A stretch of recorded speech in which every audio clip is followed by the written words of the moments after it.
Bom dia, turminha do segundo ano A. Tudo bem com vocês? Bom dia, crianças. Bom dia, família. Hoje, 3 de setembro, sexta-feira, nós temos aula de ciências e também de ensino religioso. Olhem só, pessoal, vamos olhar que imagem mais bacana, que imagem mais linda que nós temos aqui. Hoje, no livro de ciências, nós vamos falar um pouquinho sobre cada ambiente de um jeito. A atividade é na página 48 e também na página 49. Vamos lá, então. Cada ambiente é de um jeito. Os ambientes apresentam algumas características como a temperatura, a quantidade de chuvas que caem na região, a quantidade de luz do sol que chega ao ambiente, os seres vivos que habitam o local. Os seres vivos, os componentes naturais e os construídos podem variar de um ambiente para o outro. Observe as duas imagens e leia as legendas. O A é a floresta amazônica e é um ambiente quente, bastante chuva nela, existem plantas como a jacarandá e animais como o peixe-boi e a onça-pintada. Município de Porto Mós, Pará, em 2017. Então, primeiro nós temos essa imagem. Depois, vamos observar a imagem B. É a ilha Geórgia do Sul, próxima à Antártida. É um ambiente frio, com pouca variedade de plantas e animais. Nelas encontramos foca-leopardo, o pinguim imperador e o peixe-gelo. Território britânico, ano de 2013. Ok, a partir daí, agora o encontre A e B, ou seja, na imagem A e na imagem B, um ser que vive sobre o solo. Vamos olhar aqui, o que vive sobre o solo? É esse daqui. Nós temos que é o jacarandá e plantas. E temos também, então, um ser que vive sobre o solo. Podemos colocar, então, jacarandá e podemos colocar também a onça-pintada. E um ser que vive na água? Nós temos o peixe-boi. O peixe-boi vive na água, certo? Aí depois aqui, vamos encontrar um ser que vive no solo nessa parte de cá. O que vive no solo? Nós temos a foca-leopardo e o pinguim.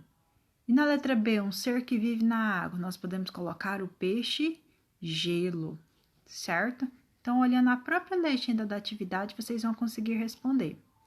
Logo em seguida, os ambientes também podem ser divididos em ambiente aquático e terrestre. E nos aquáticos também é em água doce e em água salgada. Vamos observar então. Ambientes aquáticos são aqueles cobertos por água. Eles podem ser água salgada, como oceanos e mares, ou de doce, como os rios e lagos. A água doce tem esse nome porque apresenta menos sal que a água salgada. A quantidade de luz no ambiente aquático varia com a profundidade. Quanto mais fundo, mais escuro é o ambiente. Ambientes de terra firme, como florestas, campos e desertos, são chamados de terrestres. Neles, as variações de temperatura são maiores em relação ao ambiente aquático. A quantidade de água disponível no ambiente terrestre também é importante para os seres vivos que o habitam. Então, aqui nós temos dois. Um deles é o rio, em Mato Grosso do Sul, um exemplo de ambiente aquático. E aqui nós temos um exemplo de ambiente terrestre, que está no município de Canoas, no Piauí. A partir dessas duas imagens, é fácil identificar que essa é aquática, essa é terrestre. Logo em seguida, complete a frase com as palavras do quadro. No meio o quê? Terrestre, existe maior variação de temperatura do que no ambiente aquático. Então, essa é a nossa atividade de hoje de ciências. Além da atividade de ciências, nós temos também a atividade de ensino religioso. E a atividade de hoje, ela vai falar sobre os símbolos religiosos na vida das pessoas. Você já reparou como existem pessoas que carregam ou usam objetos como se eles fossem muito especiais? Uma foto, um rosário, uma oração escrita, um salmo da Bíblia, uma medalha, uma fitinha e etc.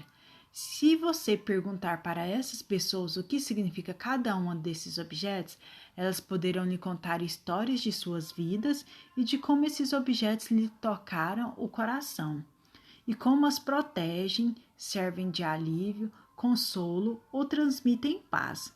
Cada religião possui símbolos para representá-la. Veja alguns símbolos. Então, aqui nós temos 1, 2, 3, 4, 5 símbolos. Vamos aprender o que significa cada um deles. Primeiro, essa daqui é a estrela de 6 pontas. Ela é um símbolo de sabedoria e proteção para os seguidores do judaísmo. Essa outra aqui é a cruz. A cruz ela é o símbolo de salvação para muitos cristãos, cristianismo, certo? Esse outro aqui, a lua crescente, é um símbolo do islamismo. Vamos para a próxima. O sol representa o poder da vida para as tradições religiosas nativas como as indígenas. O próximo. A roda com 8 raios é um símbolo do budismo e representa ensinamentos de Buda. Viram que bacana, pessoal? O quanto de símbolos que nós aprendemos? O que vocês vão fazer? No caderno de ensino religioso, vão copiar as perguntas 1 e 2 e responder no caderno. Pergunta número 1. Você conhece alguns símbolos religiosos? Então, fica aberto para você falar se você conhece algum símbolo. Desenhe-o em seu caderno e escreva o nome deles.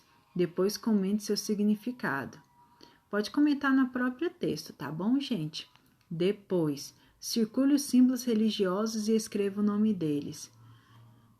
Então, vocês vão escrever, vocês vão sublinhar, circular, mas aí se você não imprimiu a folha, se não tem como imprimir a folha, não tem problema não, tá bom?